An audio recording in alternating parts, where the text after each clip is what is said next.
अगर आप UP police constable परीक्षा की तैयारी कर रहे हैं तो आप जानते हैं कि हिंदी व्याकरण कितना जरूरी है। और व्याकरण की नींव अगर मजबूत करनी है तो सबसे पहले समझना होगा वर्णमाला को। तो चलिए आज इसे परीक्षा के लिहाज से एकदम पक्का कर लेते हैं। देखिए, वर्णमाला के सवाल ना अक्सर सीधे और स्कोरिंग होते हैं। बस आपको सही जानकारी होनी चाहिए और नंबर पक्के। तो देर किस बात की, शुरू करते हैं। सबसे पहले आइए बिल्कुल बेसिक से शुरू करते हैं। आखिर ये वर्णमाला है क्या? ये सिर्फ अ, आ, ई की एक लिस्ट नहीं है। नहीं, ये भाषा की ध्वनियों का एक पूरा सिस्टम है, एक व्यवस्थित समूह है। तो जैसा नाम से ही जाहिर है, वर्णमाला का मतलब है वर्णों की माला। हर ध्वनि, हर अक्षर, सब इसी का हिस्सा है। और इसे समझने के लिए हम इसे दो मेन हिस्सों में बांटते हैं, स्वर और व्यंजन। चलिए पहले स्वरों से जान पहचान करते हैं।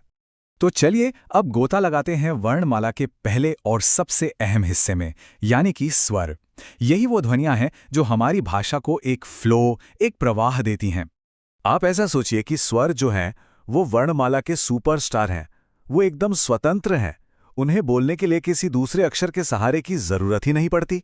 और यही उनकी सबसे बड़ी खासियत है और इसी वजह से वो व्यंजनों को भी पूरा करते हैं। स्वरों को समझना और भी आसान हो जाता है जब हम उन्हें दो टीमों में बांट देते हैं।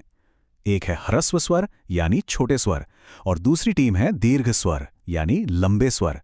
नाम से ही साफ है, ह्रस्व को बोलने में कम टाइम लगता है और दीर्घ में ज्यादा। परीक्षा में अक्सर यही फर्क पूछ लिया जाता है, इसलिए इनकी पहचान करना बहुत जरूरी है। स्वरों को तो हमने समझ लिया, अब बारी है उनके साथियों की, यानी व्यंजनों की। ये स्वरों के बिना आप कह सकते हैं अधूरे हैं। ये हमेशा स्वरों के साथ मिलकर ही अपना पूरा रूप लेते हैं। ये जो आप स्क्रीन पर देख रहे हैं, ये हैं 25 वर्गीय व्यंजन। इन्हें 5 ग्रुप्स में बांटा गया है: क वर्ग, च वर्ग, ट वर्ग, त वर्ग और प वर्ग। इन्हें ऐसे ग्रुप में रखने का एक खास कारण है। हर ग्रुप के अक्षरों को बोलने के लिए मुंह के खास हिस्से का इस्तेमाल होता है, जिसके बारे में हम आगे बात करेंगे। इस तरह ग्रुप में याद रखना परीक्षा के लिए बहुत आसान हो जाता है। उन 25 वर्गीय व्यंजनों के अलावा ये दो और जरूरी ग्रुप्स हैं। एक है अंतस्थ व्यंजन, जिनका उच्चारण स्वरों और व्यंजनों के बीच का सा होता है, और दूसरे हैं ऊष्म व्यंजन, जिन्हें बोलते समय मुंह से हल्की गर्म हवा निकलती है। इन 8 को मिलाकर हमारे कुल 33 मूल व्यंजन हो जाते हैं। ठीक है, तो स्वर हो गए, व्यंजन हो गए, लेकिन कहानी यहीं खत्म नहीं होती। हिंदी में कुछ विशेष अक्षर और चिन्ह भी हैं। इन्हें समझना आपको बाकियों से एक कदम आगे ले जा सकता है। चलिए एक एक करके इन्हें भी समझते हैं। ये है हमारे संयुक्त व्यंजन। आप इन्हें हाइब्रिड व्यंजन भी कह सकते हैं, क्योंकि ये दो व्यंजनों के मेल से बनते हैं। जैसे श बनता है क और श से, त्र बनता है त और र से, और ज्ञ बनता है ज और य से। ये कैसे बनते हैं, इसे याद रखना बेहद जरूरी है। अब बात करते हैं इन 3 बहुत ही जरूरी चिन्हों की। अनुस्वार, जिसमें आवाज नाक से निकलती है। अनुनासिक, जिसमें आवाज नाक और मुंह दोनों से निकलती है। और विसर्ग, जो बोलते समय ह जैसी ध्वनि देता है। और हाँ, इस बात को गांठ बांध लीजिए, इन चिन्हों को पहचानने से जुड़ा सवाल परीक्षा में लगभग तय होता है।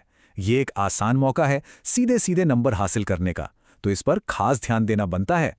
अनुस्वार और विसर्ग को एक स्पेशल कैटेगरी में रखा गया है, जिसे कहते हैं अयोगवाह। इसका मतलब होता है जो योग न होने पर भी साथ चलें। मतलब ये ना तो पूरी तरह स्वर हैं, न व्यंजन, लेकिन हमेशा स्वरों के बाद लगकर उनके साथ चलते हैं। चलिए अब थोड़ा और गहराई में उतरते हैं, एक ऐसे टॉपिक पर जहां से अक्सर सवाल बनते हैं। ये है वर्णों का उच्चारण स्थान, मतलब कौन सी आवाज मुंह के किस हिस्से से निकलती है। ये जो टेबल आप देख रहे हैं, ये आपकी तैयारी के लिए बहुत बहुत जरूरी है। ये बताती है कि हर अक्षर को बोलने के लिए हम जीभ, होंठ या गले के किस हिस्से का इस्तेमाल करते हैं। जैसे क वर्ग गले से बोला जाता है तो वो कंठ्य है, और प वर्ग होंठों से तो वो ओष्ठ्य है। इस टेबल को अच्छे से समझ लीजिए, क्योंकि उच्चारण स्थान से जुड़ा एक सवाल लगभग पक्का है। ठीक है, तो हमने काफी कुछ समझ लिया है। अब क्यों ना ये देखा जाए कि असल परीक्षा में सवाल कैसे बनते हैं। चलिए कुछ प्रैक्टिस करते हैं। पहला सवाल, और शायद सबसे आम सवाल।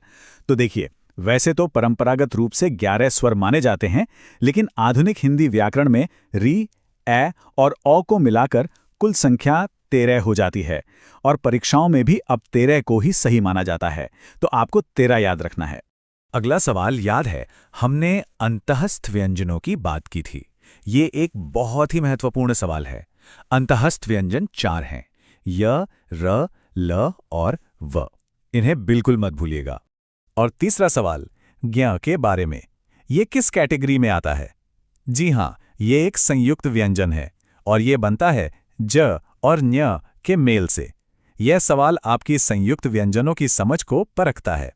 तो चलिए सब कुछ एक जगह पर फटाफट रिवाइज कर लेते हैं। कुल स्वर 13, मूल व्यंजन 33, मुख्य संयुक्त व्यंजन 3 और अयोगवह 3। ये नंबर्स याद रखिए, परीक्षा से ठीक पहले दोहराने के लिए ये स्लाइड एकदम परफेक्ट है। तो इस पूरी चर्चा के बाद जरा सोचिए, वर्णमाला का कौन सा हिस्सा अब आपके लिए पानी की तरह साफ हो गया है?